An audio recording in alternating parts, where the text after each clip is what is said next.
बच्चों, मैं सुमित्रा गौतम। हम आज कक्षा अष्टम का पुस्तक का नाम है बसंत, पाठ 5 चिट्ठियों की अनूठी दुनिया का पाठ 2 पढ़ेंगे। इसमें हमने पहले पढ़ा था बच्चों कि पत्र को उर्दू में खत कहते हैं, संस्कृत में पत्र कहते हैं, कन्नड़ में कागज कहते हैं, तेलुगु में उत्तरम कहते हैं, जाबू और लेख, तमिल में कड़ित भी कहते हैं। पत्र लिखने की कला के बारे में भी पढ़ा था, पत्र का दायरा भी पढ़ा था और पंडित जवाहरलाल नेहरू ने सन 1953 में लिखा था पत्र। हमने कई इसमें बातें पढ़ी थी। पिछली शताब्दी में पत्र लिखने की एक कला ने रूप लिया। डाक व्यवस्था के सुधार हेतु पत्रों को ये सही दिशा देने के लिए विशेष प्रयास किया गया।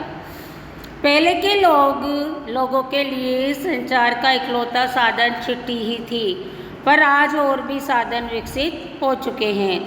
आज देश में ऐसे लोगों की कमी नहीं है जो अपने पुरखों की चिट्ठियों को सहेज और सजोकर विरासत के रूप में रखे हुए हैं।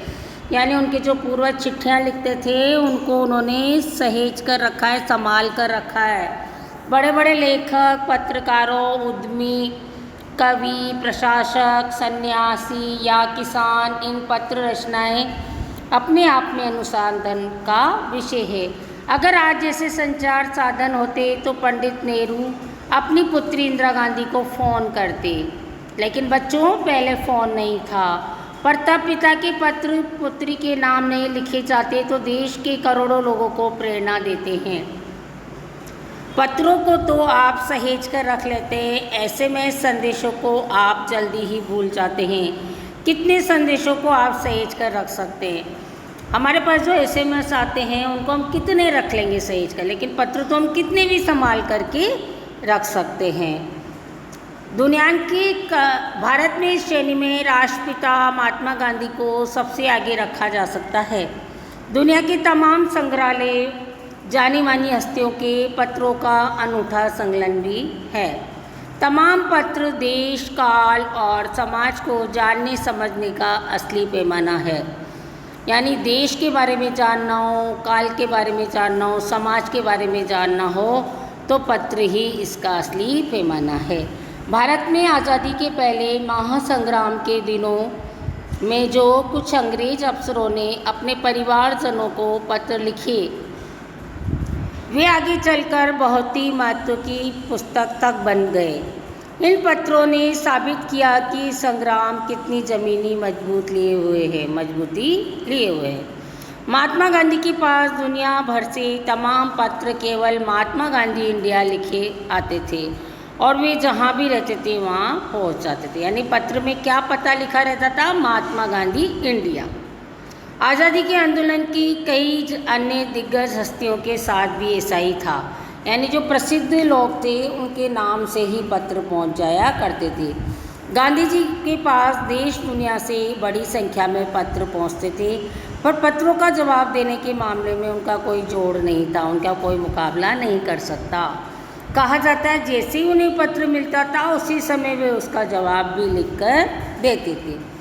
और ये होना भी चाहिए कि कोई हमें पत्र लिख रहा है तो हमें उसका जवाब देना चाहिए।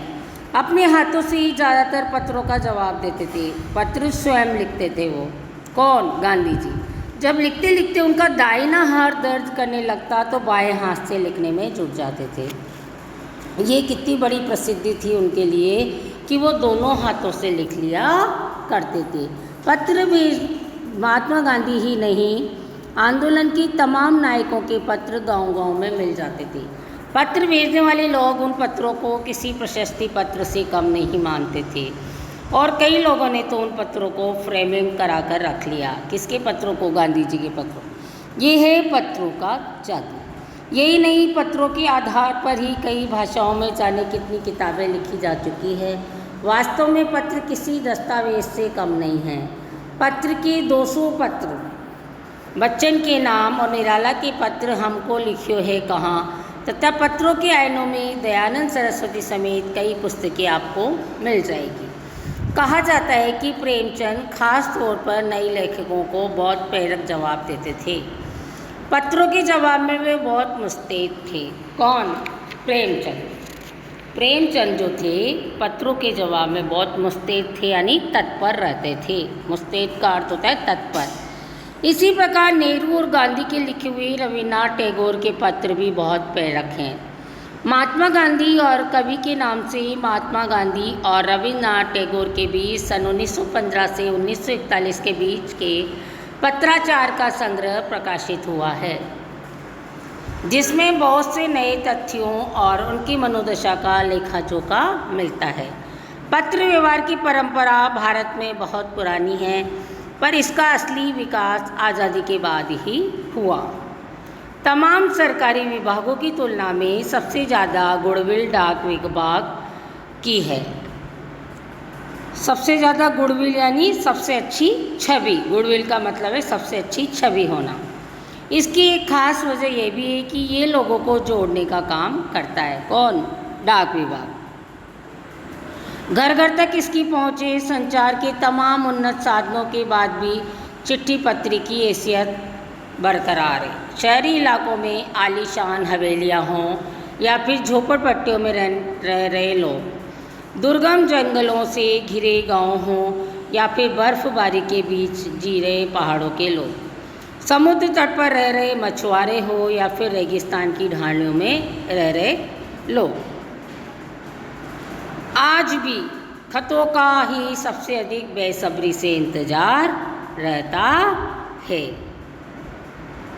एक दो नहीं, करोड़ों लोग खतों और अन्य सेवाओं के लिए रोज़ भारतीय डाकघरों के दरवाजों तक पहुंचते हैं। इसकी बहुआयामी भूमिका नजर आ रही है।